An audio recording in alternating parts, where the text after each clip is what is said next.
Again, I don't think an audio disclaimer should be needed, considering I have a visual one, but people choose not to read, so this is a parody. And if somehow you still get angry, my DMs are open on Twitter if you follow me. You can also join my Discord and fuck with me there. Link is in the pinned comment. Have you ever wondered what it's like to go through a midlife crisis and come to accept that no one, not even you, love your child anymore? Yet due to social constructs, what is and what isn't acceptable, you just can't leave them abandoned at the nearest fire station with an apology note and a trail of liquor bottles behind. No. They're 25 years old and that time is long gone. You're stuck with your mistake, forever reminded of just exactly how far you'd go for one loose cigarette and a Happy Meal. I mean, personally, I've never experienced that myself, but thankfully Capcom has shown us exactly what it's like when a company has that very experience with a video game. After 25 years of ignorance, they finally realized a few things about their baby Resident Evil. 1. Sex sells. 2. Zombies are not sexy. 3. No one likes complicated puzzles and backtracking. That stuff in the previous titles just felt like you're being conditioned for a life of early onset dementia. 4. Everyone loves pop culture references. 6. Call of Duty. And then 7, we have just combined sex with bullets. The results is Resident Evil Village. The perfect Resident Evil for when you don't want to play a real Resident Evil game but want to say you've been here since day one. The internet's a weird place. Coming hard with the strong influences from the creative minds behind all the Carl's Jr. commercials and Tim Burton, Resident Evil plops you into the shoes of Ethan Winters, a man who is capable of showing as much emotional depth as a rock is capable at playing fetch. They're coming. Who is? What the hell was that?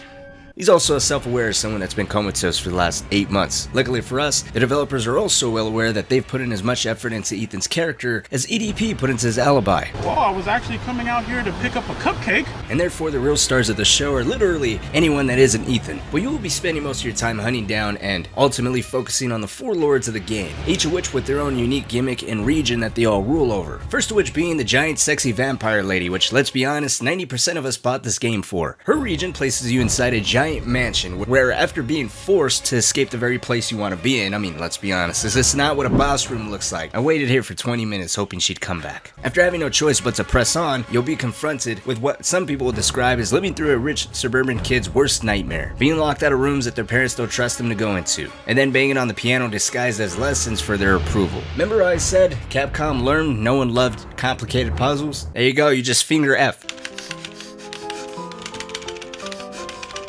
After the Transylvanian 50 Shades of Grey castle lady, you then have to fight Emily from Tim Burton's Corpse Bride and her giant pet fetus that you have to hide from. You know, as scary as it is to hide from this thing, I'm sure there are a lot of parents that are actively avoiding their kids. Somewhere in here, there's a lesson. Oh, that's right. It's actually Corpse Bride sucked like this boss fight. We're never going to get out of here. After performing what's probably the least painful divorce we'd ever be a part of, Ethan then moves on to the 3rd Lord, who he instantly kills by bullying like he was back in high school.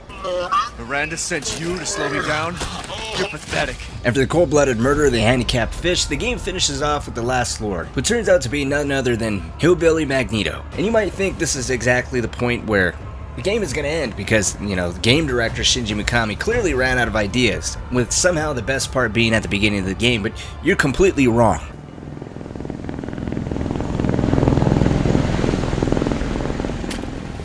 So BSAA got here already? They didn't waste any time? Mission adjustment? No, doesn't change anything.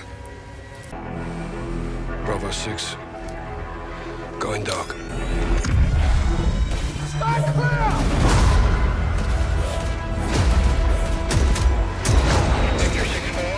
They completely dedicated the last hour of the game to Modern Warfare 2019. Instant 10 out of 10, an absolute must buy. My only complaint is while Capcom got rid of the pointless backtracking, good protagonists, and headache-inducing puzzles that actually cause you to think, but they accidentally left in finding resources and crafting. It must have been a mistake, a small oversight, maybe a bug. Hopefully they can patch this out with a quick hotfix. You know what? I'd actually like to recommend something that Ubisoft has been doing for years in Assassin's Creed games. They have these nice little consumer-friendly items called time saver packs. It's a real convenient way to bypass the dumbass game that you invested $60 into and just get to the point. That way you can shit out a careless review just like this one.